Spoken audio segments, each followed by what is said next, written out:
नमस्कार।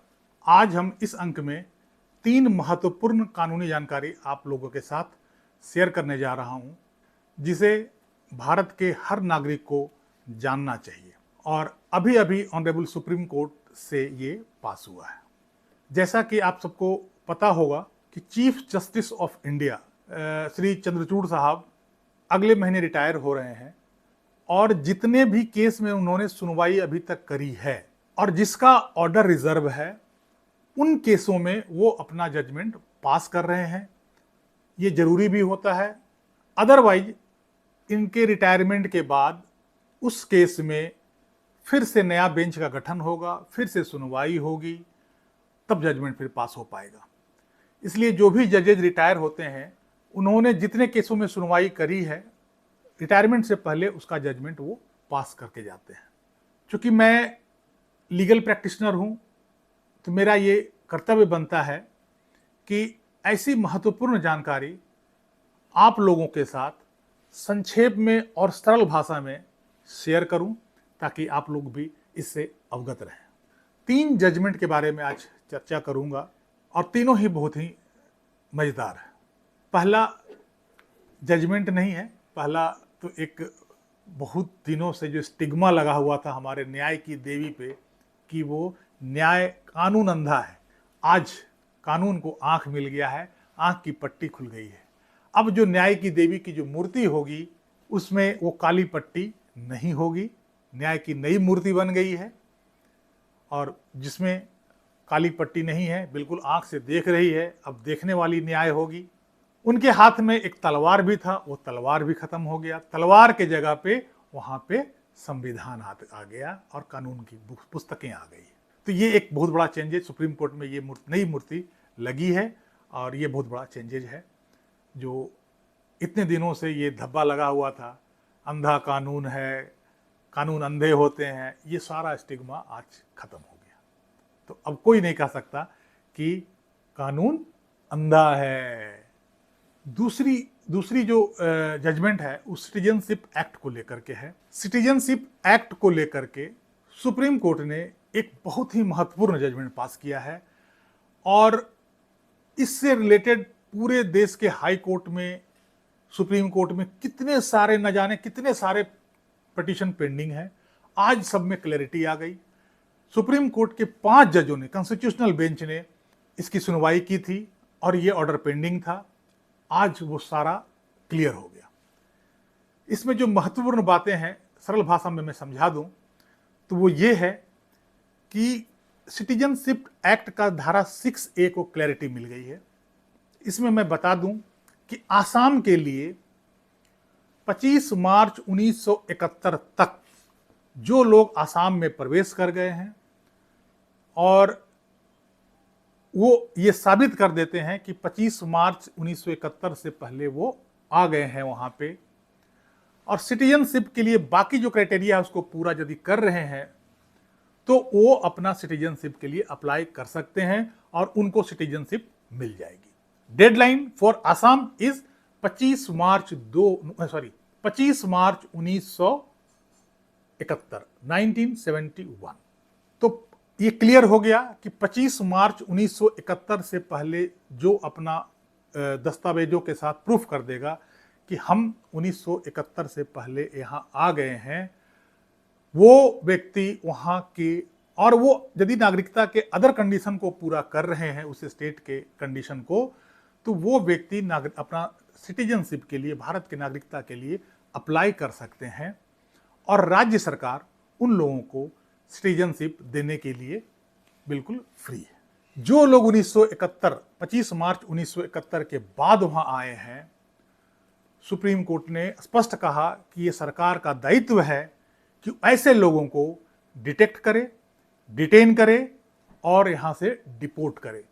उनका कोई राइट नहीं है यहाँ के सिटीजनशिप को लेने का या सिटीजनशिप हासिल करने का। तो ये राज्य सरकार के लिए ये ओपन हो गया कि वो अब कार्य करे कि जो भी व्यक्ति 25 मार्च 1971 के पहले आए हैं या बाद में आए हैं, जो बाद में आए हैं उनको डिटेक्ट करें, ढूंढे उसको डिटेन करें और यहाँ से डिपोर्ट कर दें, चाहे वो मुस्लिम हो, बांग्लादेशी हो या कोई भी हो। अब रही बात अदर स्टेट्स के लिए, ये था आसाम के लिए। अब बाकी अदर स्टेट्स के लिए जो सिटीजनशिप का डेडलाइन है वो वही है 1948। यदि 1948 तक जो व्यक्ति यहाँ हमारे देश में आ गए थे, या जो डिवीजन, जो समय भारत पाकिस्तान का डिवीजन हुआ था उस समय जो व्यक्ति हमारे देश में आ गए थे, वो उनको सिटीजनशिप के लिए वो इंटाइटल्ड हैं और वो अप्लाई कर सकते हैं। उनको भारत सरकार बाकी कंडीशन यदि वो फुलफिल करते हैं तो भारत सरकार उनको नागरिकता दे देगी, इसमें कोई दो राय नहीं है।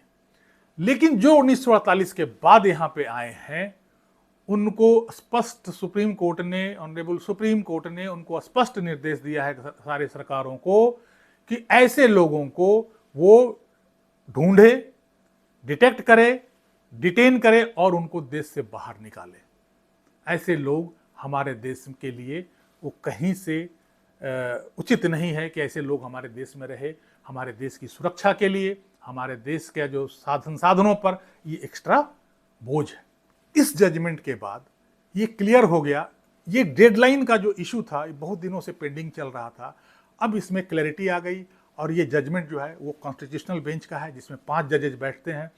अब इसमें कोई शक और संदेह की बात नहीं है। तीसरा जो जजमेंट है ये एक गाइडलाइन है, और वो गाइडलाइन बाल विवाह को रोकने का एक फॉर्मूला सुप्रीम कोर्ट ने पेश किया है। ये सुप्रीम कोर्ट का फुल बेंच का जजमेंट है, मतलब 3 जजेज वहाँ बैठे हुए थे। तीनों जजों ने इसे सर्वसम्मति से पास किया है। इसमें ऑनरेबल सुप्रीम कोर्ट ने बाल विवाह को बड़ा सीरियसली लेते हुए इस पे बहुत लंबा चौड़ा गाइडलाइन बताया है। ऐसे केस में खासकर मुस्लिम कम्युनिटी में जो लड़कियों का उम्र है, विवाह का जो उम्र है वो एक फिक्स नहीं है। उनके धर्म के अनुसार या उनके जो शरीयत कानून है उसके अनुसार लड़की जब प्यूबरिटी को पा लेती है तो वो शादी करने के लिए एलिजिबल हो जाती है, चाहे वो 9 वर्ष हो या 10 वर्ष हो, 11 वर्ष हो या 12 वर्ष हो। और मैक्सिमम लिमिट जो उनका है कि यदि ना भी हुई तो 15 वर्ष जो उनका मैक्सिमम लिमिट है कि 15 वर्ष के बाद या प्यूबरिटी हो या ना हो, उसके लिए शादी के लिए वो लड़की एलिजिबल हो जाती है। जबकि हमारे कानून में ऐसा नहीं है। ये एक बाल विवाह का रूप है। इसको रोकने के लिए चाहे वो हिंदू कम्युनिटी का हो या मुस्लिम कम्युनिटी का हो, जो हमारे कानून के हिसाब से चाइल्ड का जो एज डिफाइंड है उसके हिसाब से यदि उस उम्र से नीचे कोई बच्ची या बच्चा विवाह करता है तो वो इस कानून के तहत आता है, और कानून सब के लिए ये बराबर है। इसमें ऑनरेबल सुप्रीम कोर्ट ने स्पष्ट केंद्र सरकार और राज्य सरकार को निर्देश दिया है कि इसको रोकने के लिए पंचायत लेवल से लेकर केंद्र तक सरकार एक अलग सिस्टम बनाए, child marriage prohibition officer appoint करे, इसके लिए स्पेशल जजेज बनाए हर डिस्ट्रिक्ट में। वो कोर्ट जो हो वो फास्ट ट्रैक कोर्ट हो, टेक्नोलॉजी का सहायता लिया जाए कि जहां भी बाल विवाह ऐसा हो रहा है उनको इन्फॉर्मेशन मिले, एनजीओ का सहायता ले, स्पेशल जजेज हो इसके लिए ट्रेनिंग कैंप चलाया जाए और स्कूल से लेकर कॉलेज यूनिवर्सिटी तक अवेयरनेस फैलाया जाए।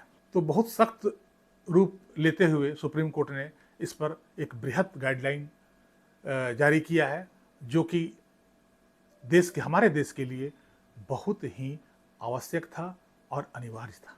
ये जो 3 जजमेंट जो सुप्रीम कोर्ट ने पास किया है वो तीनों ही लाजवाब है, और मैं सुप्रीम कोर्ट का बहुत धन्यवाद देता हूं कि ऐसे जजमेंट हमारे देश के विकास के लिए बहुत ही जरूरी है। यही थी कुछ महत्वपूर्ण जानकारी, और मुझे लगा कि आप लोग के साथ ज़रूर शेयर करना चाहिए। क्योंकि मैं एक लीगल बैकग्राउंड से हूँ, मैं एक लीगल प्रैक्टिशनर हूँ, तो कुछ महत्वपूर्ण जानकारी जो भारत के सभी नागरिकों को जानना चाहिए, मैं कोशिश करता हूँ कि वो महत्वपूर्ण जानकारी आप लोग के साथ ज़रूर शेयर करूँ। आगे अभी बहुत सारे जजमेंट पास होने हैं और डे टू डे बेसिस पे जजमेंट पास हो रहा है। ऐसी कुछ महत्वपूर्ण जानकारी या महत्वपूर्ण जजमेंट आगे आने यदि आता है तो आप लोग के साथ मैं दोबारा शेयर करूंगा और आप लोग को सरल और संक्षेप में मैं बताने का कोशिश करूंगा। तो इस अंक में बस यहीं तक, मिलते हैं फिर अगले अंक में। All the best. जय हिंद, जय भारत।